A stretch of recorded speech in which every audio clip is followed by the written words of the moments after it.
नाजरीन, वीडियो शुरू करने से पहले दिल से एक छोटी सी गुजारिश है। अगर आप पाकिस्तान के मुस्तकबिल से जुड़े ऐसे ज़बरदस्त और इनकलाबी मंसूबों के बारे में जानना चाहते हैं जो खामोशी से मुल्क की मईशत का नक्शा बदल सकते हैं, तो अभी इसी वक्त चैनल को सब्सक्राइब करें और बेल आइकन को दबाएं, क्योंकि यहाँ आपको वो सच दिखाया जाता है जो आमतौर पर कहीं नहीं बताया जाता। नाजरीन, आज हम एक ऐसे मुनफरिद और दिलचस्प मंसूबे पर बात करने जा रहे हैं जो बज़ाहिर तो एक आम सा कारोबार लगता है, मगर इसकी गहराई में पाकिस्तान की मईशत को आसमान की बुलंदियों तक ले जाने की सलाहियत मौजूद है। ये मंसूबा है पाकिस्तान में लाखों हिरनों की फार्मिंग का। एक ऐसा प्रोजेक्ट जो सुनने में शायद किसी ख्वाब जैसा लगे, मगर हकीकत में ये दुनिया भर में अरबों डॉलर की इंडस्ट्री बन चुका है और अब पाकिस्तान भी इस दौड़ में शामिल होने जा रहा है। पाकिस्तान जो कुदरती वसाइल और बेहतरीन मौसम से मालामाल है, वहाँ रिवायती ज़राअत और जानवर पालने के पुराने तरीकों से हटकर अब non traditional life stock farming की तरफ तेज़ी से तवज्जो दी जा रही है। और इसमें सबसे रोशन सितारा हिरनों की परवरिश यानी डियर फार्मिंग है। इस वक्त मुल्क में हज़ारों की तादाद में छोटे और बड़े पैमाने पर ऐसे फार्म वजूद में आ चुके हैं जहां नायाब नस्ल के हिरन पाले जा रहे हैं।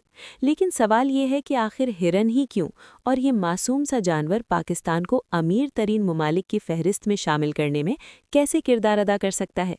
इस राज को समझने के लिए हमें इस इंडस्ट्री की जड़ों में जाना होगा और देखना होगा कि किस तरह हिरन के सींग, खाल, गोश्त और उसकी खूबसूरती को डॉलर्स में बदला जा सकता है। नाजरीन, दुनिया भर में डियर फार्मिंग एक आजमूदा और कामयाब बिजनेस मॉडल है।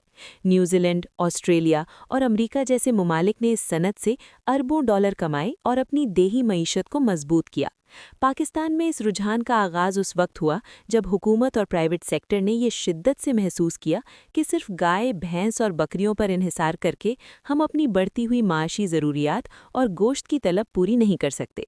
हिरन एक ऐसा जानवर है जो कम खुराक खाकर तेज़ी से बढ़ता है और उसकी ब्रीडिंग कैपेसिटी गैर मामूली होती है। एक आम बकरी या गाय के मुकाबले में हिरन की फार्मिंग में जगह और पानी की ज़रूरत भी कम होती है, मगर इसका आउटपुट और मुनाफा कई गुना ज़्यादा होता है। इस मंसूबे का बुनियादी मकसद ये है कि पाकिस्तान में हिरनों की तादाद को लाखों तक ले जाया जाए ताकि हम इंटरनेशनल मार्केट में एक बड़े एक्सपोर्टर के तौर पर उभर सके। ये सिर्फ जानवरों की तादाद बढ़ाने का मंसूबा नहीं, बल्कि एक मुकम्मल इकोसिस्टम बनाने का ख्वाब है, जिसमें चारा उगाने वाले किसान से लेकर लेदर प्रोसेसिंग फैक्ट्रियों तक हर फर्द को फ़ायदा पहुंचे। इस वक्त पंजाब और सिंध के मुख्तलिफ इलाकों में लोग इसे शौकिया नहीं बल्कि फुल टाइम बिजनेस के तौर पर अपना रहे हैं, क्योंकि उन्हें साफ नज़र आ रहा है कि इसमें प्रॉफिट मार्जिन रिवायती लाइफ स्टॉक के मुकाबले में कहीं ज़्यादा है।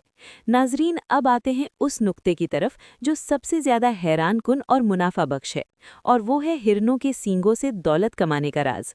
आमतौर पर हमारे यहाँ ये समझा जाता है कि हिरन का सिर्फ गोश्त इस्तेमाल होता है या उसे चिड़ियाघर तक महदूद रखा जाता है, मगर हकीकत इसके बिल्कुल बरक्स है।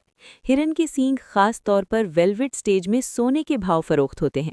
वेलवेट एंटलर्स वो नरम सींग होते हैं जो अभी मुकम्मल तौर पर हड्डी में तब्दील नहीं हुए होते और उन पर मखमल जैसी नरम खाल होती है।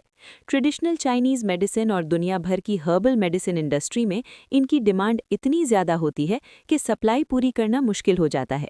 इन सींगों में ऐसे ग्रोथ हार्मोन्स और कंपाउंड्स पाए जाते हैं जो इंसानी ताकत बढ़ाने, इम्यूनिटी बेहतर करने और एंटी एजिंग के लिए इस्तेमाल होते हैं।